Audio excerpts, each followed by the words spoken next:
The year was 1981, and a game changed a young man's life forever and shaped him into what he is today.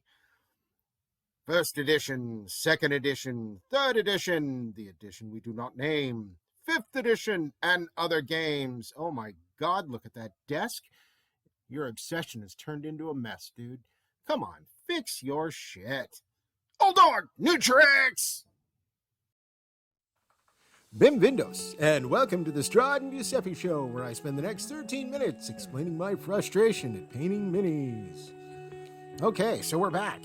Yeah, it's been a little bit of a hiatus, and I do apologize for that.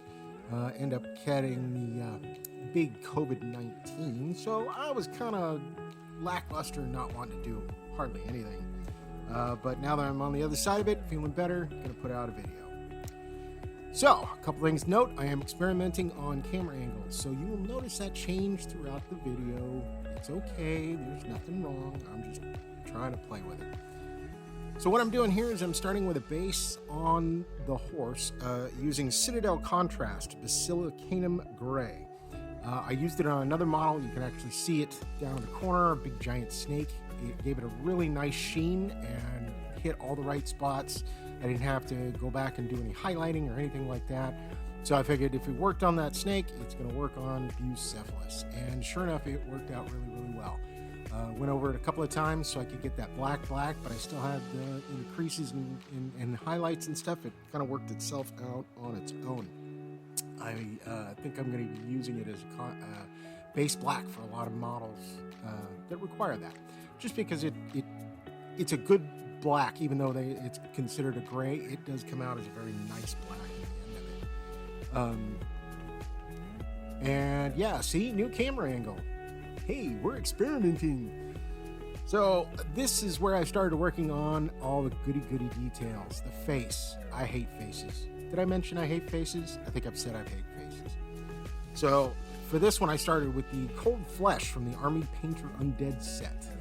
Same one I had for a Sararak in the previous video. That set gave me some good paint.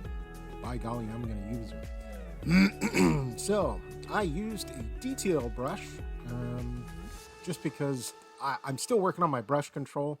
That's a big thing that I've heard a lot of YouTubers and other painters talk about. I'm not really good with the brush control, so I'm still kind of working on it. Of course, I also buy some cheap-ass brushes, and they're hard to keep a tip on them, but I'm getting better at it. And brush maintenance, I've been looking at the tips and recommendations and all that, and I just got some Kinsey Sable brushes, so I look forward to using those and keeping them in nice condition. After the face and hands, obviously I did the hands. I thought about doing gloves, but I also hate leather, and doing leather, which is another area I need to work on in future projects. So I kind of just went with straight flesh. Moving on to the clothing. For the cape, I used a Citadel Caledon Sky and Aliatok Blue for that, giving it the base and the highlights. I also gave it a wash, so you get that nice deep crease, nice shadows in there, and went back and highlighted it with a little bit lighter version of the blues. But overall, I think that turned out fairly well. And yeah, still working on the focus part of the camera as well. Oh, wait a minute, what's going on? Earthquake, I do live in Humboldt County. Oh wait, no, just readjusting the camera angle. See, I told you I was experimenting. Nothing to worry about. It's all good. So yeah, back to the clothing. The cape, I worked on that. I did appreciate doing that. Nice, big, flat surface. Always good to work with. When I moved on to the other detail in the clothing, I went back and forth from the books to get the reference between the blue, different variant blue color from his cape. I didn't want them to be the exact same. And for the red, I used vampire garments, also from the Army Painter Undead paint set. Really did like that. That was probably one of the best sets I've bought in a while. Not real big on buying sets. I kind of like to buy the individual paints just because it works out a little bit better financially for me. Not to mention I got local store, Dandar's. He sells army paints. Army painter paints. I can go in there and get individual ones as I need them. And that's always a benefit. Unfortunately, when I moved on to the detail and the clothing and whatnot, I did manage to paint out of frame. So yeah, there was a lot of time that I couldn't actually use. So I just put in some filler stuff so I can, talk about it and explain the frustrations of video editing and all that fun stuff. But here we are with the vampire garments, starting out with the red highlights and moved on to the leather, of course, pink leather, and the blue highlights, as well as moving on and, excuse me, doing the silver and the metallics. Need to invest in some good metallics. I've been told that Vallejo metallics are some of the best. And so yeah, I'll be investing in some of that in the near future. Again, I was using a detail brush because I'm still working on brush control. So I have to use the teeny tiny brushes just to get in those little nooks and crannies and be able to make it. And oh yes, I do thin my paints. Yes, I thin my paints. That was the first thing I learned getting back into this, and my goodness, has it been a blessing. I don't understand how I could have painted all the minis I've painted over the years without thinning them first, but hey, live and learn.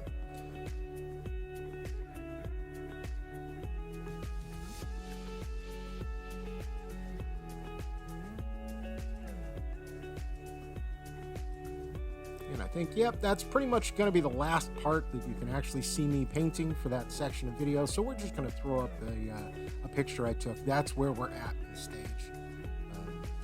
Yeah, not a great picture, but at least I had the presence in mind to take it, just so I could document where I was in the process. Part of my process is I do this in small increments over several periods of days. Usually I'll take a day off and I'll work on it, but a lot of times I end up doing it before I go to work or after I get back from work. So it's done in fragments. This model probably took me a total of maybe 8 to 10 hours, just putting it all together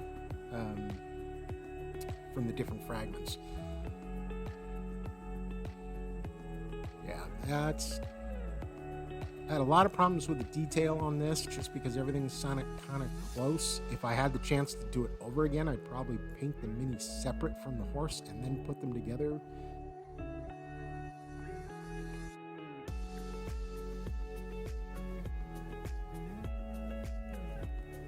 So yeah, this was one of the Gale Force 9 models that, once again, doesn't come with instructions, so I kind of had to piece together based on common sense and watching YouTube videos. But if I had a chance to do it all over again, I'd definitely do them separately so I could get more of that detail in there, and then carefully put them together after the fact. But hey, this is what happens when you're learning. You actually, learn things. Yeah, there's me working on the brush control, trying to make as many points of contacts in my hands, elbows, and everything else as possible while zooming in with my magnifying glasses. Those are probably some of the best investments I made were the magnifying glasses, because now I can see all the detail, and I going back over old minis, I get to see all the problems I had. So learning from mistakes is well, that's how you learn.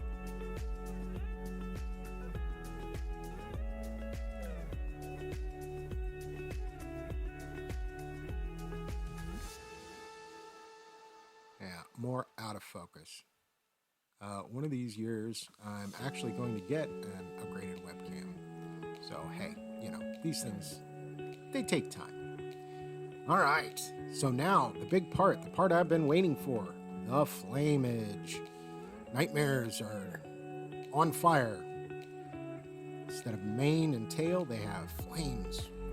Now, flames I've done in the past, I've been fairly happy with the way I've done them. But yeah, this is a learning process, so I've been learning a lot. This one, it took me some time to get the flames down. That was probably one of the biggest hurdles of this whole model, was working on that. And as you'll see from the palette as we progress through the video, I started with the yellow, down at the base, closest to the point of heat, which is what you're supposed to do, and started building up from there.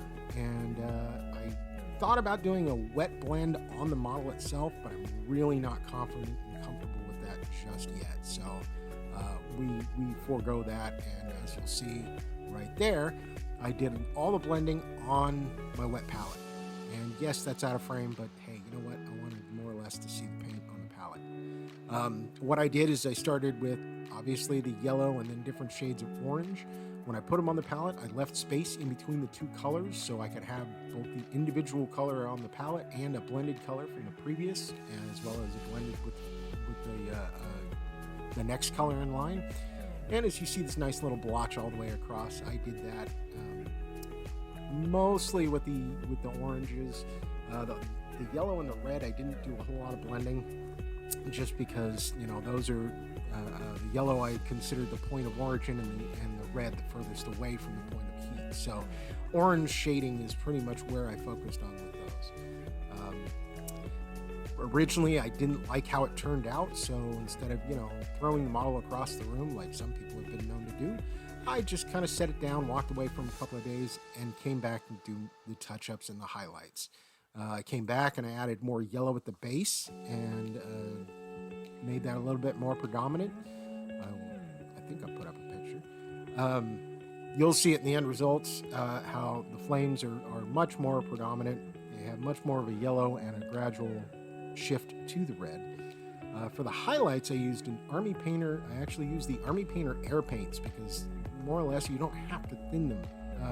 They're pretty thin as they are, which is really handy when you're, you know, trying to do a speed paint. This one I used Archangel Red, which is a very orange red, and I used that as the highlights because I considered that the midpoint between the red and the yellow. And it turned out nice. But as you can see, there's not a lot of yellow on the base, on the center of the heat sources. So I went back and added a lot more yellow to it, and it turned out a heck of a lot better. I also did a little bit of dry brushing on orange on some of the tips just to get that to pop out. I've tried highlighting using the detail brush. It doesn't turn out very well, so I tend to go to my, you know, standby dry brushing, which always hits the high points just the way I want them. But I went back and added some more. There's the orange I'm doing for the highlights, as well as adding the yellow to it. But yeah, this was overall a pretty good project. I'm very happy with it. I'm happy with the way it turned out, and I look forward to, hey, there is my horse. My horse is amazing. So yeah, I know what you're saying. Wait a minute, that base doesn't look very well done. Well, guess what? That's going to be part 2, because I'm going to learn about basing. So look for that in a future video.